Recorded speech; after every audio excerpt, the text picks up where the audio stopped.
torches flicker against marble walls as shadows stretch across Rome's imperial palace. The year is 218 CE, and a boy of just 14 sits on the throne of the empire.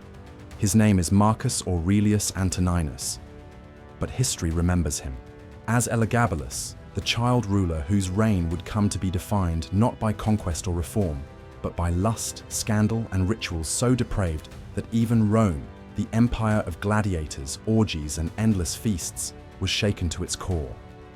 Imagine being summoned to the palace late at night. The air is thick with incense.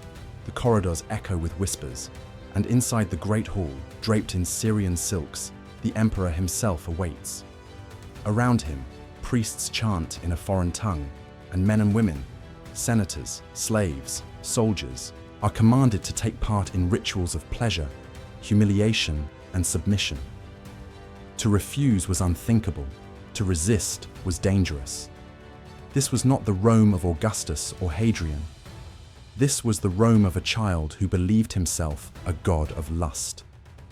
The Romans were no strangers to spectacle.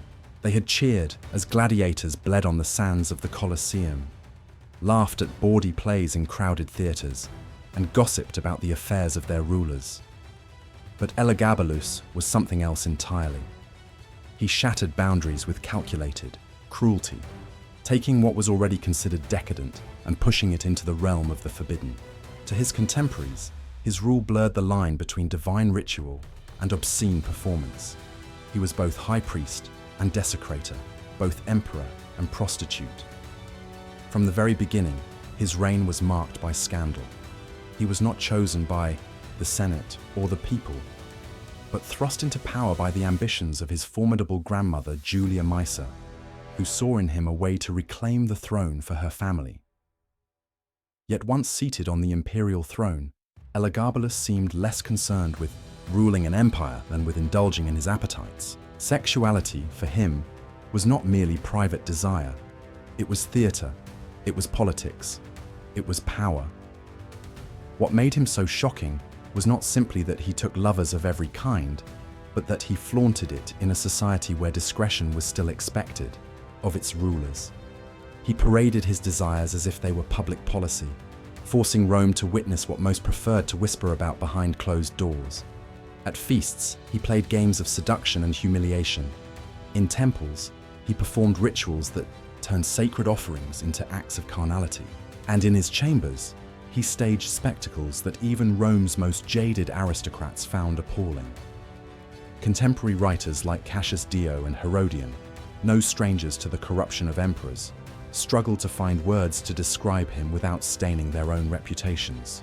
They tell us of a boy who delighted in breaking every taboo, marrying not just multiple women, but also a Vestal Virgin, the most sacred guardian of Rome's religious purity, taking men as husbands in ceremonies that mocked the very foundation of Roman masculinity, and even dressing as a woman, demanding to be treated not as emperor, but as empress. But these stories were not just about scandal. They were about power. In Rome, sexuality had always been intertwined with dominance and control. To rule another's body was to rule their status, their reputation, their very identity. And Elagabalus understood this instinctively. His reign was a constant reminder that intimacy could be weaponized, that desire could become a political tool, and that humiliation could serve as entertainment for a ruler intoxicated with his own divinity. The city itself became unsettled by his reign. Whispers spread in markets and taverns. Senators, once the pillars of Rome's authority, found themselves degraded in the palace, while soldiers muttered that their emperor was more interested in his nightly indulgences than in the frontiers of the empire. For the common people, it felt as though the gods had turned their backs on Rome. For the elites, it was a nightmare. A boy drunk on power, turning Rome's traditions inside out. And yet, as shocking as all this was, the true horrors were still to come. Because the scandal of Elagabalus was not just about who he lay with or how he dressed. It was about how he used lust to break down every structure of Roman life. Religion, politics, marriage, even the sacred roles of gender itself. His reign would become one of the most depraved chapters in the empire's long history, a descent into chaos that would leave his name forever cursed. But if this is just the beginning, what happened in the years that followed would push Rome to its breaking point. And as we descend deeper into Elagabalus's world, one question remains. What would you have done had you stood in that palace, called into the darkness of his chambers, knowing that to resist his will could mean your death? In Rome, power was never just a matter of armies and laws. It was a performance, and Elagabalus understood this better than most. Desire itself became one of his greatest weapons. To the boy emperor, sex was not a private indulgence, but an instrument of control, a way to bend the mighty to his will, to elevate those he favored, and to humiliate those who opposed him. At only 14, he held the bodies and reputations of Rome's most powerful men and women in his grasp. From the beginning, his role as high priest of the Syrian sun god Elagabalus placed him at the crossroads of religion and sexuality. Imported from his mother's homeland in Emesa, the cult was filled with exotic rituals that seemed alien to the Roman elite. Worship was ecstatic, drenched in incense and music, accompanied by dances that blurred the line between sacred devotion and sensual display. Elagabalus himself presided not as a distant pontiff, but as a living embodiment of lust and divinity, binding political authority to his body. In a city already notorious for indulgence, he was shocking even by Roman standards. He turned the traditional idea of Roman masculinity upside down. Where emperors were expected to be stern generals, lawgivers, and protectors of the state, Elagabalus reveled in transgression. He openly took male lovers, not in whispers or hidden chambers, but parading them in public as if they were imperial consorts. One of his most infamous relationships was with Heracles, a former slave and charioteer. To the scandal of Rome, the emperor declared him his husband, even allowing Heracles to strike him in front of the court, reversing every hierarchy of dominance that Romans held sacred. At the same time, he married women in rapid succession, as though the very institution of marriage was a stage for his desires. Among his most notorious unions was his marriage to a Vestal virgin, Aquilia Severa. This was not only shocking, it was sacrilege. The Vestals embodied Rome's purity, their chastity bound to the survival of the state. To take one as wife was to mock the gods themselves. Yet Elagabalus defended his act, claiming it was a sacred marriage between the sun god and the goddess of the hearth. For him, scandal was justification enough, and the greater the outrage, the greater his thrill. But beyond individual scandals lay a deeper psychology of power. Elagabalus used intimacy as a mirror of domination. In every encounter, he sought not just satisfaction, but submission. Ancient writers tell us of the emperor disguising himself as a prostitute, sneaking into taverns and brothels, offering himself to strangers, yet even here, there was a twisted assertion of power. For even in debasement, he remained emperor, and every man who touched him knew he held their fate in his hands. Control through humiliation became a hallmark of his court. Generals, senators, even priests could be summoned at night, commanded to participate in degrading rituals that blurred the line between orgy and punishment. For the emperor, sex was theater, and the audience was Rome itself. It was no accident that he staged these displays so publicly. By flaunting what others concealed, he forced his empire to witness its own darkest appetites, and to recognize him as the master of them all. To the Romans, this was unbearable. Their society was permissive, yes, but it was built on a foundation of hierarchy and appearances. Respectable men could indulge their desires in secret, but they were never to admit weakness, never to confess submission. Elagabalus, however, relished the role of the transgressor. He shattered the illusions that allowed Roman hypocrisy to survive. He turned their hidden vices into spectacles, mocking the Senate with every act of forbidden intimacy. In this way, desire became a political weapon. His enemies could not ignore him, for every scandal bound them tighter to his rule. To be drawn into his games was to risk shame, but to refuse was to risk wrath. And all the while, Rome whispered, markets buzzed with gossip, and the empire trembled at the thought of what its ruler might do next.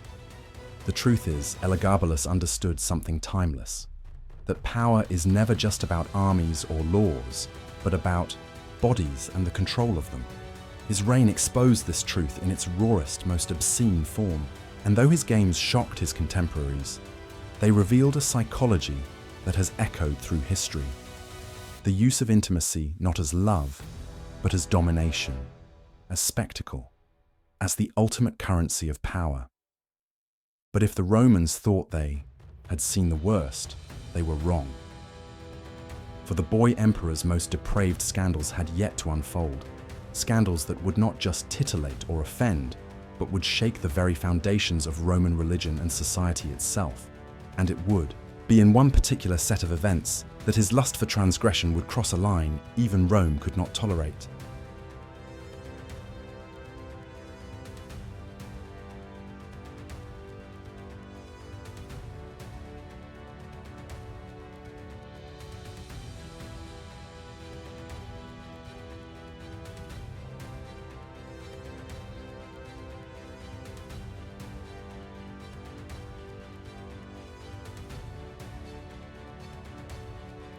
The stories that swirl around Elagabalus's reign often sound like grotesque theatre, so extreme that later historians struggled to decide whether they were reporting fact or indulging rumour. But there are certain scandals so consistently reported, by Cassius Dio, by Herodian, by the Historia Augusta, that they stand as defining moments in his brief and chaotic rule. And among them, a few stand out as both shocking and unforgettable, the kind of tales that cemented his legacy as one of Rome's most depraved rulers. Perhaps the most notorious was his obsession with Hierocles, the former slave and charioteer. He elevated not only to his lover, but to the role of imperial husband. Rome's greatest general could not demand from the emperor what Hierocles, a man of low birth and no standing, could. Elagabalus called himself Hierocles' wife, allowed himself to be beaten and disciplined, and even referred to the charioteer as his master. For Romans who lived by a rigid hierarchy of class, gender, and status, this was more than scandal. It was a humiliation of the empire itself. Senators who bowed to the emperor in daylight knew that at night he called another man husband, but Elagabalus was not satisfied with one inversion of power. He multiplied them. He staged weddings in the palace as though they were public festivals. Brides and grooms paraded through marble halls, not nobles, but favorites of his choosing. Sometimes men, sometimes women, sometimes both. The emperor himself often played the bride. Dressed in silks, adorned with jewels, he would process before his court to stand beside whichever lover he had chosen for the role of groom. These ceremonies mocked the sanctity of Roman marriage, an institution bound tightly to the Republic's ideals of lineage, inheritance, and the perpetuation of family honor. In Elagabalus's hands, marriage became a carnival of lust, a parody of everything Rome held sacred. The scandal reached its peak when he chose as wife Aquilia Severa, a Vestal virgin. The Vestals were Rome's most holy priestesses, sworn to 30 years of chastity, guardians of the eternal flame of Vesta. Their purity was bound to the safety of the state. Their violation was said to bring divine punishment upon the city. Yet Elagabalus not only married her, but declared that their union was divinely ordained, the marriage of the sun god, Elagabal, to the goddess of the hearth. To the Roman elite, this was unforgivable blasphemy. To the emperor, it was theatre, a deliberate act of transgression that flaunted his power to override even the gods of Rome. But these were not the only shocking reports. Writers describe Elagabalus transforming the imperial palace itself into a brothel. He was said to have opened its doors to strangers, offering his own body for their use. He dressed in women's clothing, painted his eyes and lips, and positioned himself in alcoves, asking passers-by to enjoy him as if he were any common prostitute. Some accounts describe him setting aside entire chambers for debauchery, furnishing them with couches of silver and ivory, draping the walls with silk, and inviting men from every walk of life to use him in turn. What to us might sound like lurid exaggeration was presented by his contemporaries as evidence of a ruler who no longer understood the difference between emperor and outcast. And then there are the whispers of his desperate desire to alter his own body. Ancient sources claim that Elagabalus offered vast sums of money to physicians, asking them to perform a surgery that might transform him into a woman. He begged to be given what nature had denied him: a permanent change that would complete his self-fashioned identity as empress rather than emperor. Whether true or rumor, the fact that Roman writers even reported this tells us how deeply he unsettled the cultural norms of gender and sexuality. He had crossed from scandal into something Rome could not even comprehend. For those who lived in his orbit, the cost was high. Senators who disapproved were forced to participate in ceremonies they considered profane. Generals were sidelined, humiliated, or made into spectators of palace orgies. Priests were commanded to honor Elagabalus, the Syrian sun god, over Jupiter himself. Every institution Rome relied upon was subverted. Even the Praetorian Guard, the soldiers meant to defend the emperor, grew restless as their leader mocked the traditions they had sworn to protect. In these events, we see not just a boy's indulgence, but a pattern of deliberate provocation. Elagabalus did not stumble into scandal, he crafted it. Each act was a performance, a challenge to Rome's identity, a test of how far he could bend the empire to his will. And for a time, he succeeded. He lived in a world where shock itself was power, and where outrage kept him at the center of every conversation. But Rome has limits, even for emperors. Caligula's excesses had once shaken the empire. Nero's debauchery had once enraged it. Yet Elagabalus's experiments in lust and sacrilege struck deeper, because they threatened not just morality, but the gods themselves. His marriage to a Vestal virgin, his mockery of masculinity, his public prostitution, these were more than scandals. They were crimes against the very fabric of Roman society. And as whispers of his behavior grew louder, one question hung heavy in the air. How long could Rome endure a ruler who turned its sacred traditions into a carnival of lust? The answer would come soon, in plots and betrayals that would bring his short reign to a bloody end. But before the fall, his court would descend even further into the darkness of intrigue, where sex was no longer just scandal, but the spark that ignited rebellion. If sex was the theatre of Elagabalus's reign, then politics was the stage on which its consequences were played out. Behind the silks, perfumes, and rituals of lust, the empire trembled with intrigue. Senators whispered in corridors, generals weighed their loyalty, and the Praetorian Guard, the emperor's protectors and executioners alike, began to wonder how long they could tolerate the boy who mocked every law of Rome.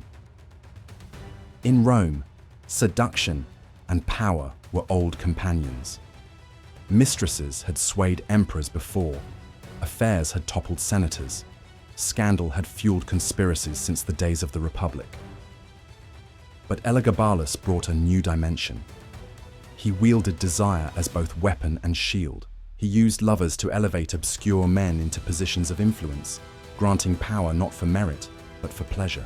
The court quickly filled with favorites, dancers, charioteers, and slaves who would never otherwise have stood beside senators and generals. To Rome's aristocracy, this was an insult sharper than any blade. His husband, Heracles, became more than a lover. He strutted about the palace as though he himself wore the purple. Ancient writers describe him as cruel, taking joy in striking the emperor in front of witnesses, an act Romans found unthinkable. Yet Elagabalus welcomed it, declaring his devotion and humiliation in equal measure. Heracles, once a charioteer, of no importance, now held more sway than Rome's leading men, and those men fumed silently as they bowed before him. Nor was Heracles alone. Another lover, Aurelius Zoticus, a young athlete famed for his beauty, was summoned from Smyrna and honored like a royal consort. Elagabalus paraded him before the court, bestowing gifts and titles. But the Praetorians, already uneasy, despised this mockery. When Zoticus's hold over the emperor began to grow, they conspired against him, poisoning him to strip away his influence. Elagabalus raged, but he could not protect his favorites from the resentment of the men whose swords guaranteed his throne. The palace itself became a web of plots and betrayals. Senators, forced to attend banquets where they endured humiliation, disguised as entertainment, whispered of revolt. At times, they played along, feigning laughter, raising cups of wine, flattering the boy emperor as he appeared in silks and jewels, but always with daggers in their minds. The more Elagabalus flaunted his defiance of Roman traditions, the more his enemies multiplied. Religion became another battlefield. The emperor's devotion to Elagabal, the Syrian sun god, clashed violently with Rome's sacred order. He demanded that the gods of the empire bow to his foreign deity, that Jupiter himself be set aside. He ordered sacred relics moved to the temple of Elagabal, forcing senators and priests to participate in ceremonies that to them were sacrilege. To traditional Romans, this was treason against the gods, and in a society where divine favor was believed to decide the fate of armies and harvests alike, this was a dangerous provocation. The marriage to Aquilia Severa, the Vestal Virgin, deepened the crisis. It was not just scandal, but open defiance of the Senate, which had sworn to protect the sanctity of the Vestals. Priests raged, senators protested, and rumors spread that the gods would abandon Rome entirely. The emperor dismissed these concerns with laughter, declaring his union holy, while privately delighting in the outrage it caused. To him, scandal was power, and each outcry only proved that he controlled the levers of fear and shame. But beneath the laughter lay cracks. His grandmother, Julia Maesa, the very woman who had placed him on the throne, began to reconsider her creation. She had restored her family to power after Caracalla's death, but now she saw her grandson's games threatening everything she had built. Rome could not be ruled forever by scandal, and whispers reached her ears. Perhaps her younger grandson, Severus Alexander, could be shaped into a more stable emperor. Politics was shifting, and even within the imperial family, Elagabalus' grip was slipping.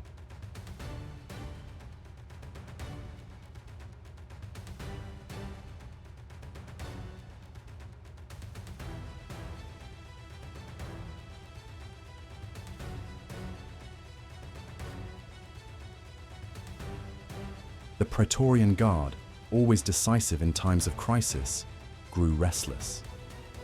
They endured the emperor's humiliations with clenched jaws, but in their barracks, they muttered. Elagabalus had mocked their masculinity, paraded his lovers as masters over them, and ordered them to protect ceremonies that spat on Rome's traditions.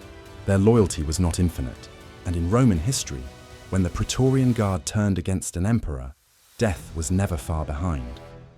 By now, seduction had ceased to be only pleasure. It had become politics itself. Each lover raised to power created enemies among the elite. Each ritual mocking Rome's gods deepened resentment in the Senate. Each marriage turned into a spectacle, alienated the people who saw their sacred traditions turned into theater. The emperor had weaponized sexuality, but in doing so, he had turned his court into a powder keg, and still, he pressed further.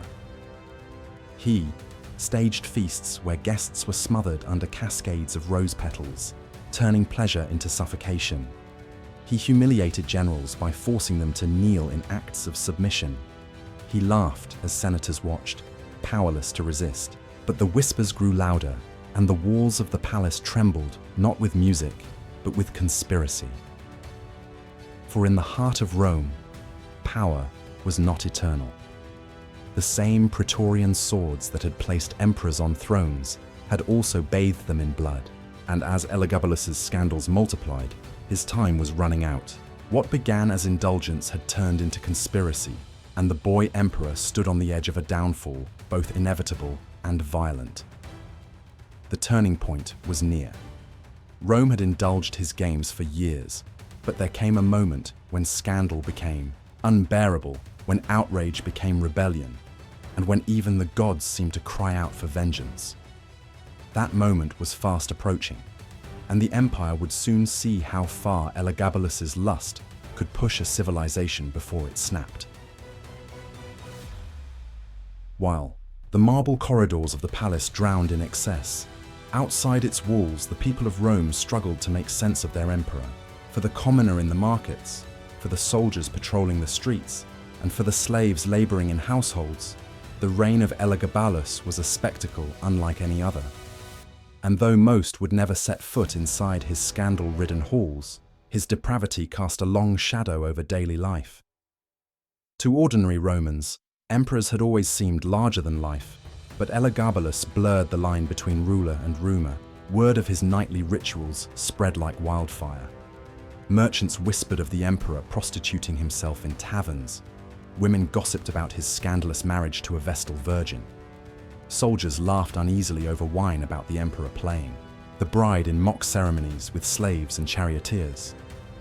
In a city built on gossip, Elagabalus was an endless feast of scandal, and every citizen had a story to tell. Yet not all found amusement. To many, his actions were deeply unsettling.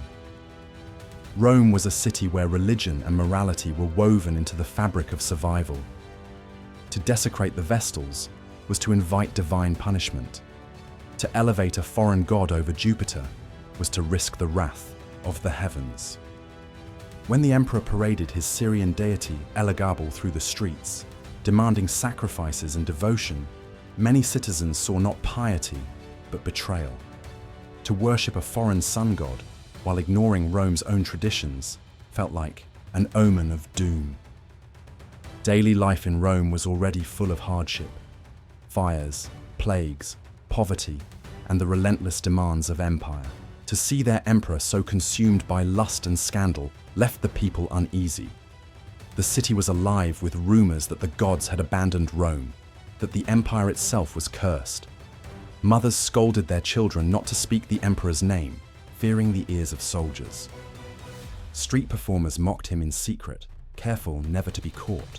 For the people, his reign was both entertainment and terror, a grotesque play where laughter masked dread.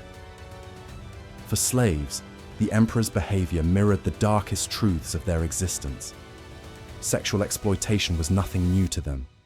Roman slavery itself was built on the domination of bodies. But Elagabalus exaggerated these cruelties into grotesque theatre. He dressed slaves in finery and ordered them into humiliating acts, mocking their lack of agency. Some accounts suggest he forced senators into the same roles, erasing distinctions between noble and slave. But for the enslaved, this was no revolution. It was simply another reminder that their suffering could be turned into spectacle. The cultural double standards of Rome stood exposed. The elite often indulged in secret perversions, mistresses, boy lovers, hidden affairs, but they maintained a facade of dignity. What enraged them about Elagabalus was not that he sinned, but that he sinned publicly. He dragged what was, hidden into the light, and in doing so, he humiliated an entire class that thrived on hypocrisy. To the poor, the emperor was obscene. To the rich, he was dangerous, because he revealed their own secret vices by making them public. Gender roles became another battlefield. Rome had rigid expectations. Men dominated, women submitted. The line between the two rarely questioned. Elagabalus blurred these lines with deliberate cruelty. He dressed as a woman, demanded to be called empress, and insisted his lovers treat him as a bride. To traditional Romans, this was not just scandal, but chaos. If the emperor himself refused the very foundations of masculinity, what hope was there for order in the empire? His body became a political statement, one that mocked everything Rome believed about gender, dominance, and honor.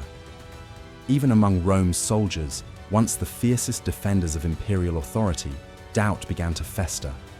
The praetorians heard the rumors, and some had seen the spectacles themselves. They had pledged loyalty to emperors both cruel and decadent, but Elagabalus's games cut too deeply into their identity as warriors. They mocked their emperor in private, imitating his feminine gestures, his painted eyes, his bridal veils. In the barracks, they joked that the empire was ruled not by an emperor, but by an empress. But beneath the laughter was contempt, and contempt in an army was a dangerous seed.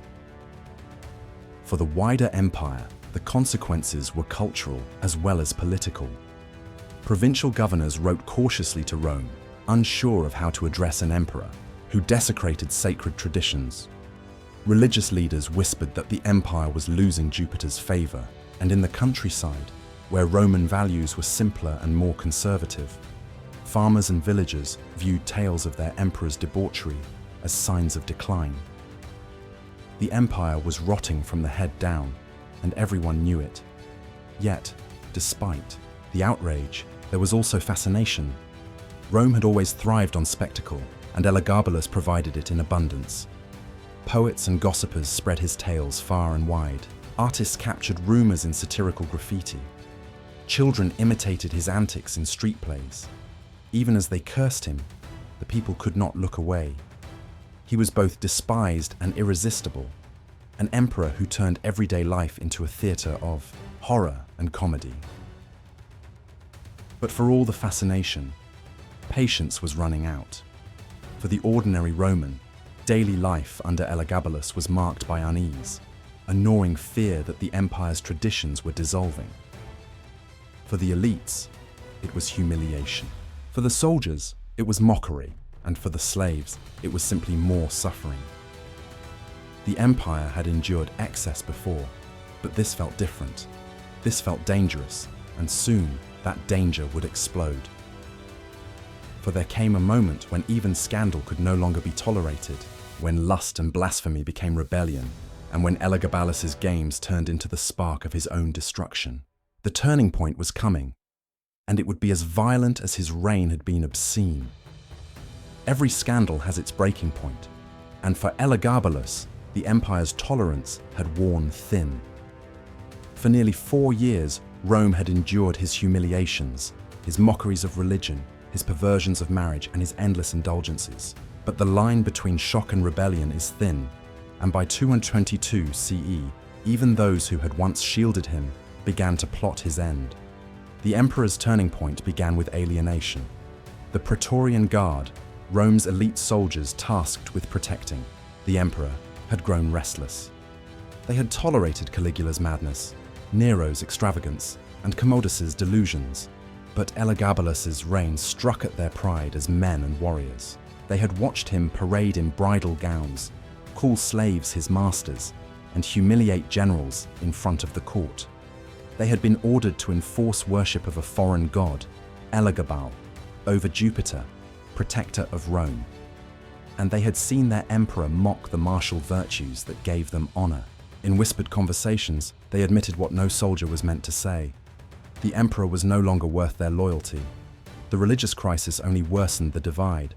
Elagabalus demanded that sacred relics, the Palladium of Troy, the shields of Mars, the sacred fire of Vesta, be brought to his temple of Elagabalus. In doing so, he was not simply introducing a new god, he was declaring Rome's gods obsolete. For a civilization built on tradition and divine favor, this was sacrilege of the highest order. Priests raged, senators trembled, and ordinary citizens muttered that the gods would abandon the empire.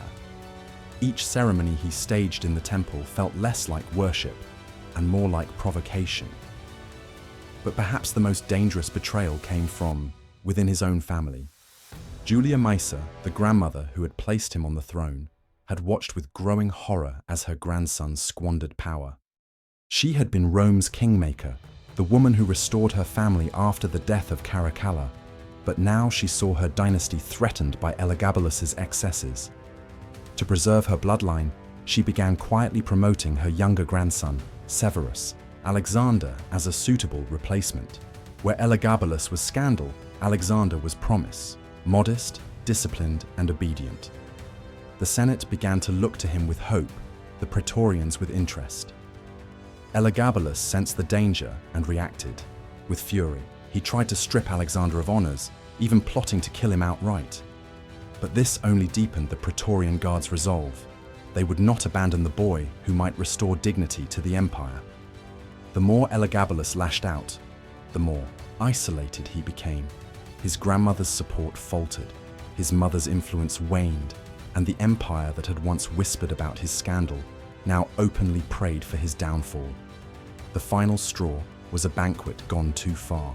Ancient accounts tell of feasts where guests were drowned under cascades of rose petals, suffocating beneath the weight of the emperor's pleasure. At others, nobles were forced to perform humiliating acts, their dignity stripped for his amusement. For the senators, these were not merely uncomfortable spectacles, they were declarations of war. To be degraded in the palace was to be robbed of honor, and honor was the lifeblood of Rome's ruling class. By March of 222 CE, the conspiracy was complete. The Praetorian Guard moved swiftly. Summoned under pretense, Elagabalus and his mother were seized in the barracks. The boy who had called himself both emperor and empress begged for mercy, but none came. The guards who had once saluted him now dragged him through the streets. His screams echoed through corridors that had once hosted his midnight rituals. His mother clung to him, pleading for his life, but both were struck down. The execution was brutal, a deliberate message. His body was mutilated, his memory cursed. Dragged through the filth of Rome, stripped of dignity, he was denied the rights of an emperor. Finally, his corpse was thrown into the Tiber, a final insult to one who had defiled Rome's traditions. In that moment, the reign of Elagabalus ended, not with quiet exile or dignified death, but with the same violence and humiliation he had inflicted upon others. He was only 18 years old. The turning point of his reign revealed the limits of Rome's tolerance. Excess and scandal could be endured so long as they remained hidden, so long as they did not challenge the gods, the army, or the fragile dignity of the Senate. But Elagabalus had pushed beyond all boundaries. He had mocked masculinity, profaned religion, and humiliated the empire's most powerful men. His downfall was inevitable, and when it came, it was swift and merciless. Yet even in death, his shadow lingered. The stories of his reign did not vanish with his corpse in the river. They spread, told and retold by historians eager to mark his reign as a warning. For Rome, Elagabalus became a symbol of how unchecked lust and blasphemy could unravel an empire. And for all who came after, his story stood as both fascination and curse. But the true consequences of his reign, how Rome remembered him, how his scandals reshaped politics and religion, how his name became synonymous with depravity, were only just beginning. The consequences of Elagabalus's short, obscene rule would echo through the centuries, long after his body was lost to the river's depths. The death of Elagabalus did not erase the stain of his reign, it magnified it. In Rome, emperors who had fallen into disgrace were often condemned to damnatio memoriae, the damnation of memory. Their statues were smashed, their names chiseled off inscriptions, their portraits defaced. But in the case of Elagabalus, erasure was not enough. He had lived in scandal, and so his memory was preserved not in marble, but in horror. To later generations, he became the very embodiment of imperial corruption, the boy emperor whose lusts nearly brought Rome to ruin. In the immediate aftermath, Severus Alexander was raised to power, guided by the same grandmother, Julia Maesa, who had once engineered Elagabalus's rise. Unlike his cousin, Alexander was presented as the model of restraint and traditional Roman virtue. Where Elagabalus had flaunted sacrilege, Alexander restored the old gods to their rightful place. Where Elagabalus had mocked masculinity, Alexander was paraded as disciplined and modest. His reign was, in many ways, a conscious effort to scrub away the obscenities of the past 4 years. The backlash extended far beyond the palace. Roman writers seized upon Elagabalus's story as a moral lesson, a warning of what happened when lust and blasphemy went unchecked. Cassius Dio, who had witnessed much of the reign firsthand, described the young emperor's perversions in lurid detail. leaving future generations with an image of depravity unparalleled in imperial history. Herodian echoed this portrait, and the Historia Augusta expanded it with tales so shocking that even modern historians debate where fact ends and rumor begins. But the intent was clear. Elagabalus's reign would serve as a cultural cautionary tale, a reminder that Rome's strength lay in discipline, not indulgence. This moral narrative dovetailed neatly with the empire's growing religious shifts. Christianity, still persecuted in the shadows during Elagabalus's reign, would later use emperors like him as symbols of pagan corruption. To Christian writers, Elagabalus was proof that Rome's old gods fostered sin, that paganism led only to lust, blasphemy, and chaos. By the 4th century, when Christianity rose to power under Constantine, Elagabalus was remembered not only as a failed emperor, but as an argument against the pagan order itself. His scandals became ammunition in the war for Rome's spiritual future. Yet, for all the vilification, there is also a more complex legacy. Some modern historians note that Elagabalus's defiance of gender roles, his rejection of traditional masculinity, and even the rumors of his desire for surgical transformation reveal a figure centuries ahead of his time. Ancient Rome had no language for identity beyond its rigid binaries, and so his actions were recorded only as perversions.